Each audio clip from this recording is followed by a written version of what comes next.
Some places on this planet have decided, firmly and with armed guards or sheer geography, that you are not welcome. No tourist visa, no special pass, no amount of persistence is going to get you through the door.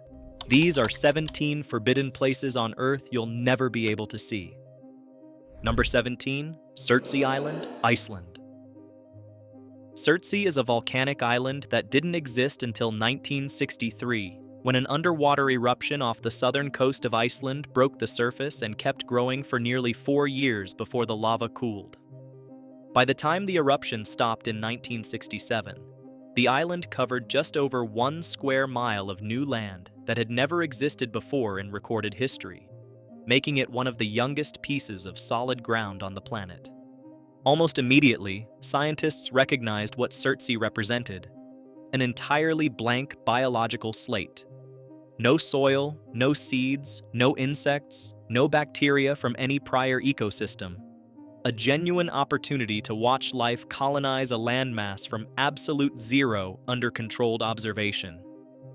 UNESCO designated it a World Heritage Site in 2008, and Iceland's government has kept access restricted almost since the eruption ended.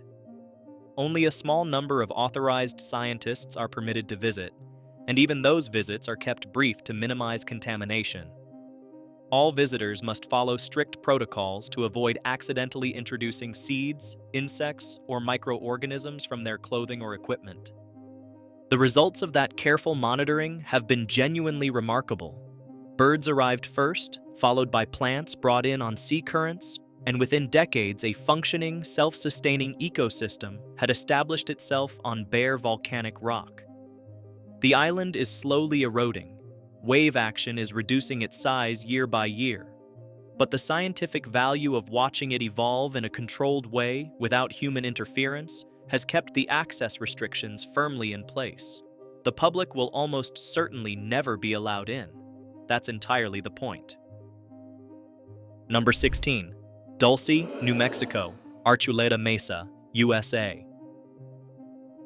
Dulce is a small town on the Jicarilla Apache Nation Reservation in northern New Mexico, population around 2,600, and it appears here not for what has been confirmed, but for what has been persistently alleged, and because the resulting restricted access to the mesa above town has been consistent enough to warrant discussion. Beginning with a local businessman named Paul Benowitz in the late 1970s, claims emerged alleging that a deeply buried military facility existed beneath Archuleta Mesa, reportedly operated jointly by the U.S. government and extraterrestrial entities. None of that has been substantiated. What is documented is that Benowitz was the subject of a deliberate disinformation campaign by the Air Force Office of Special Investigations, who fed him fabricated material specifically to distract him from classified programs he had inadvertently been monitoring near Kirtland Air Force Base. Whether anything beyond those classified programs exists under the mesa remains officially unknown. The Archuleta Mesa area is restricted, partly because it sits on sovereign tribal land, and partly because surrounding federal land has its own management protections. The location remains inaccessible to outsiders, regardless of the reason, and neither explanation is particularly comforting when you think about it. Number 15, Ise Grand Shrine, Japan. The Ise Grand Shrine in Mie Prefecture is considered the holiest site in the Shinto religion, dedicated to Amaterasu, the goddess of the sun and the mythological ancestor of Japan's imperial family. The shrine complex actually consists of over 125 separate shrines spread across a forested area, with the two most sacred, the Naiku Inner Shrine and the Geku Outer Shrine, sitting several miles apart. General members of the public can visit the outer grounds and walk the gravel paths leading toward the shrines, but the inner sanctuaries are accessible only to priests and members of the imperial family. Even photographs of the innermost buildings are prohibited. The main hall of the Naiku has been torn down and rebuilt on an adjacent plot every 20 years since the 7th century, in a practice called Shikinen Sengu, with the new building constructed using the same traditional carpentry techniques as the original. Over 60 structures across the complex are rebuilt in each cycle. The current inner shrine buildings date to the most recent rebuilding in 2013, and the process itself requires years of preparation and specific ceremonial protocols. The materials are sourced from dedicated sacred forests. The total cost of each rebuilding cycle runs into the hundreds of millions of yen. What those inner buildings actually look like, most Japanese citizens will never know directly, because direct access has been prohibited to the general public for well over a millennium, and Japan has maintained that boundary with complete consistency. Number 14. Morgan Island, South Carolina, USA. Morgan Island sits in the Ace Basin estuary along the coast of South Carolina, and it has no permanent human population. What it does have is approximately 4,000 free-ranging rhesus monkeys, making it the largest free-ranging primate research colony in the United States and giving it a nickname, Monkey Island, that does not appear on any official signage because there is no official signage, because there is no public access. The monkeys were relocated to the island in 1979 from a research colony in Puerto Rico that had been shut down following a hepatitis B outbreak. Morgan Island's isolation made it ideal for maintaining a free-ranging population that could be monitored and periodically captured for medical research purposes without requiring cages or permanent enclosures. The island is managed by the South Carolina Department of Natural Resources and leased to the National Institute of Allergy and Infectious Diseases, a branch of the National Institutes of Health. Boating near the island is technically permitted in surrounding waterways, and the monkeys are occasionally visible from the water. Adults and juveniles moving through the marsh grass and scrub forest along the shoreline, entirely unconcerned by the boats passing at a respectful distance. Landing on the island, however, is strictly prohibited. The research colony's value depends entirely on keeping the population isolated from human contact beyond the controlled research interactions, and visitors showing up uninvited would compromise that research integrity in addition to risking a genuinely unpleasant encounter with several thousand free-ranging primates that have limited experience with friendly strangers. Number 13. Niihau, Hawaii, USA. Niihau is the westernmost inhabited island in the Hawaiian chain, 17 miles southwest of Kauai, and it has been privately owned since 1864, when Elizabeth Sinclair purchased it from the Kingdom of Hawaii for $10,000 in gold. The island has been owned by the Robinson family, descendants of Sinclair, ever since, and access is restricted almost entirely to the island's native Hawaiian residents and family members of the owners. The population of Niihau has fluctuated over the decades, but typically numbers around 70 to 170 people, most of whom speak Hawaiian as their primary language in one of the only communities where the language has been maintained in daily use across generations rather than as a taught or revived second language. The Robinson family has maintained this policy of limited access explicitly to protect the community's cultural continuity and its residents' way of life from outside disruption. Limited exceptions exist. The U.S. Navy maintains a small facility on the island. Hunting safaris have been offered in certain interior areas, and helicopter tours allow flyovers and beach landings in specific designated coastal areas with Robinson family permission. But entering the inhabited portions as a casual visitor is simply not permitted, and the family has enforced that position consistently for over 150 years. Former resident Malia Fanotti, interviewed by a Honolulu publication in 2012, described growing up on Niihau as living in a world that exists on its own terms, which is either a beautiful way to describe a deeply protected community or an uncomfortable way to describe long-term isolation from modern life, depending entirely on your frame. Number 12. Gruinard Island, Scotland. Gruinard Island sits in Gruinard Bay on the northwest coast of Scotland, roughly a mile offshore, and it was the site of British biological weapons testing during World War II. In 1942, the British government used the island to test the effectiveness of anthrax-loaded bombs, releasing Bacillus anthracis spores into the environment and exposing sheep placed on the island to assess the weapon's lethality. The tests were successful in the worst possible sense. Virtually all the sheep died. The anthrax spores penetrated the soil thoroughly, and the island remained dangerously contaminated for the next 4 decades.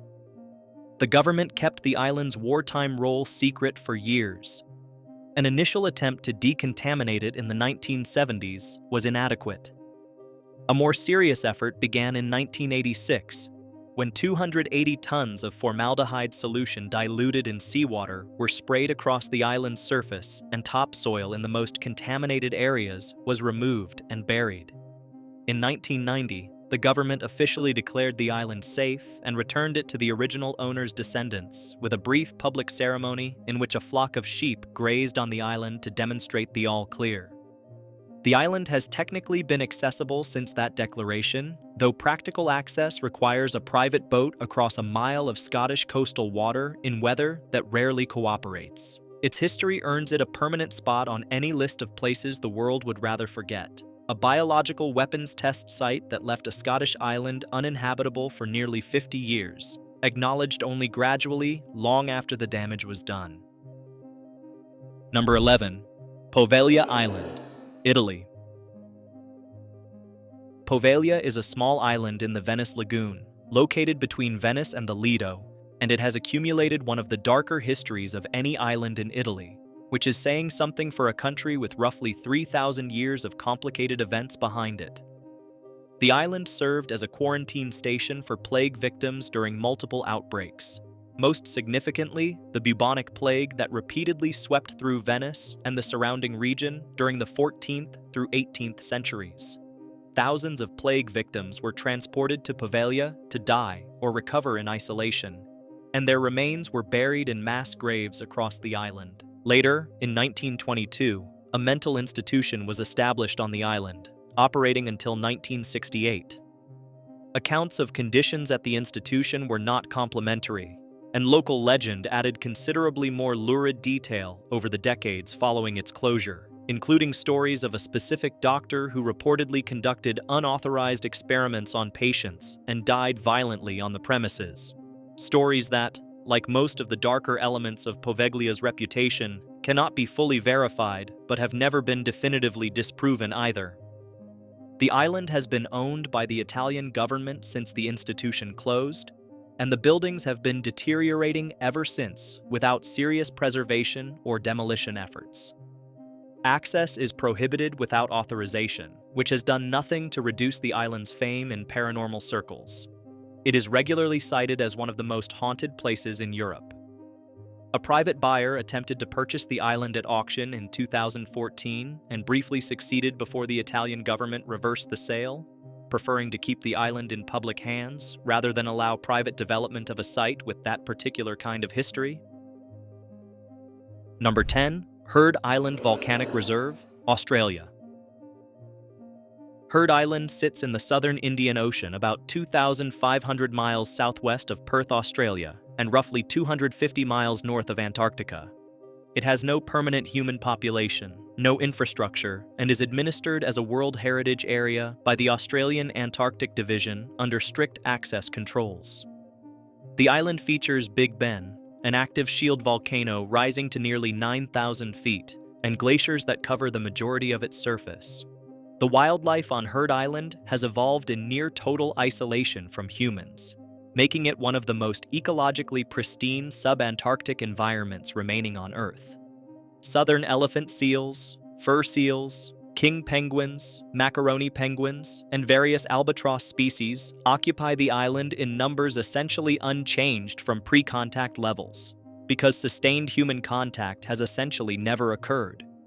Scientific visits require permits and involve charter vessels capable of handling the violent Southern Ocean, weeks of travel time each way, and strict biosecurity protocols. Access restrictions exist because the island's pristine condition is precisely the thing worth protecting. Fewer than 400 people are believed to have landed on Heard Island in all of recorded history, a number that is unlikely to grow significantly regardless of how many people want to go. Number 9. Gangkar Puensum, Bhutan.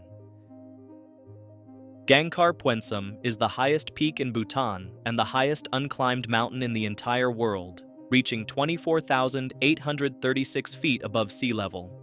It has never been successfully summited, and since 1994, it has been entirely off-limits to climbers. Bhutan's government closed the mountain to mountaineering expeditions out of respect for local spiritual beliefs that regard the mountain as the home of sacred spirits who should not be disturbed by human ascent.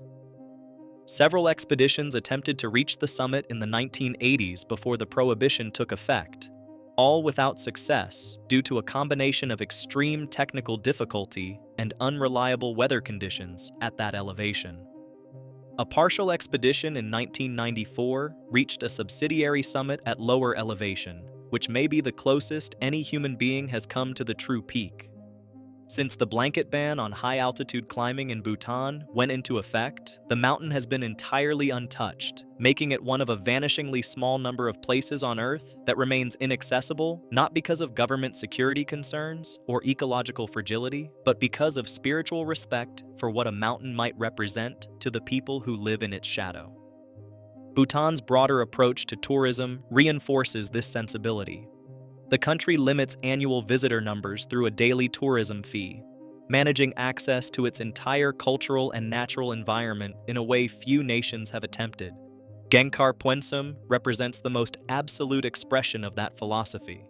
A peak the world's best climbers could probably reach with the right equipment, but that a sovereign government has decided is simply not theirs to climb. Number 8. Tomb of Genghis Khan, Mongolia. Genghis Khan died in 1227, and his burial location has never been found. This is not an accident. According to historical accounts, the Khan's wishes were for his burial site to remain secret, and the soldiers who accompanied his body reportedly killed anyone they encountered on the journey to prevent the location from being disclosed. Legend holds that a river was diverted over the burial site afterward to further conceal it, and that the soldiers who performed the burial were themselves killed to eliminate witnesses. The death has been attributed to various causes over the centuries: a fall from a horse, a battle wound, illness, or in one account, assassination by a captured Tangut princess. None has been definitively established. Historians point to the Khenti Mountains in northeastern Mongolia as the most likely general region based on historical texts, but no confirmed site has been identified. Mongolian law and cultural tradition protect the area around the suspected burial region, the Ik Korig, or Great Taboo, as sacred ground. A joint Mongolian-American project called the Valley of the Khans used aerial surveys and crowdsourced satellite image analysis beginning in 2010 to map the region without result. The Mongolian government has made clear it is in no hurry to find the tomb, preferring to leave the site undisturbed. The emperor has been waiting nearly 8 centuries. A little more time apparently isn't the issue. Number 7. The Jiangsu National Security Education Museum, China. The Jiangsu National Security Education Museum in Nanjing, China, is a museum devoted to the history of Chinese state security and intelligence operations, and it explicitly prohibits foreign nationals from entering, not discourages, prohibits. The restriction is enforced at the door, and the museum's own promotional materials make clear that it is open to Chinese citizens only. The museum's exhibits reportedly include captured foreign intelligence equipment, disguised surveillance devices, case files on historical espionage operations, and materials related to Chinese counterintelligence successes. Chinese citizens who have visited have shared general impressions online, and a handful of diplomatic staff who reportedly gained limited access have offered partial descriptions, but the full picture of what the museum contains is genuinely unknown outside the country. The prohibition on foreign visitors is framed in terms of national security sensitivities, displaying the methods and operations of an active intelligence apparatus to potential foreign operatives is the kind of thing intelligence agencies generally prefer to avoid. Whether any specific visitor would actually pass information along is beside the point. The restriction is categorical and applied consistently to everyone without a Chinese passport. Number 6. Doomsday Vault Server Farm, Svalbard, Norway. The Svalbard Global Seed Vault is well known, a permafrost-cooled repository of crop seeds buried inside a Norwegian mountain near the North Pole, opened in 2008 and designed to survive virtually any conceivable global catastrophe. Less discussed is that Svalbard also houses separately operated data storage facilities, most notably the Arctic World Archive run by Norwegian company Pikkel, built into the mountain environment specifically because the permafrost provides natural cooling and the geographic isolation provides physical security. The Arctic World Archive has stored data from national archives, cultural institutions, and private organizations across multiple countries, including archived GitHub open-source software repositories, national film archives, and government records. The facility was designed to provide ultra-long-term data preservation against scenarios ranging from electromagnetic pulse events to infrastructure collapse.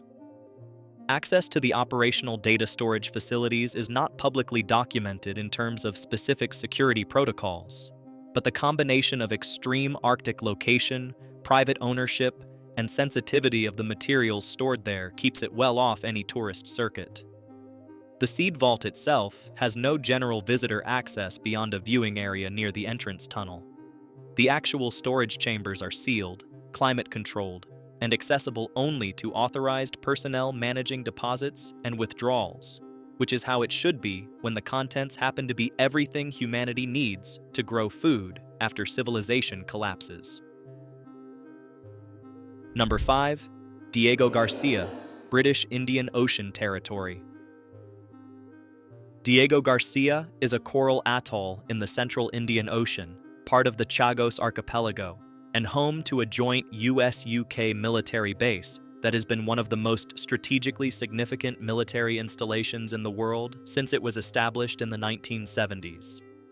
B-52 bombers operating from Diego Garcia conducted strikes during the Gulf War, the war in Afghanistan, and the Iraq War. The base houses naval support facilities, an airstrip long enough to accommodate any aircraft in any military inventory, and infrastructure that has made it a critical logistics hub for military operations across an enormous arc from East Africa to Southeast Asia. What Diego Garcia is also home to is the story of the Chagosians, the roughly 1,500 to 2,000 people who were living on the islands of the Chagos Archipelago when the British government, between 1967 and 1973, forcibly removed the entire population to Mauritius and the Seychelles to make way for the military base, without compensation, without adequate resettlement support, and without any formal acknowledgement for decades that the removal had been as coercive as it was. The Chagosians have been fighting for the right to return ever since, in a legal battle that reached the UK Supreme Court and the International Court of Justice, which in a 2019 advisory opinion stated that the UK's administration of the territory was unlawful and should be brought to an end. Regardless of how those questions are ultimately resolved, Diego Garcia remains entirely off-limits to the public, accessible only to military personnel and authorized contractors, surrounded by a maritime exclusion zone enforced by US and British naval forces. Number 4. Vulcan Point Island, Philippines.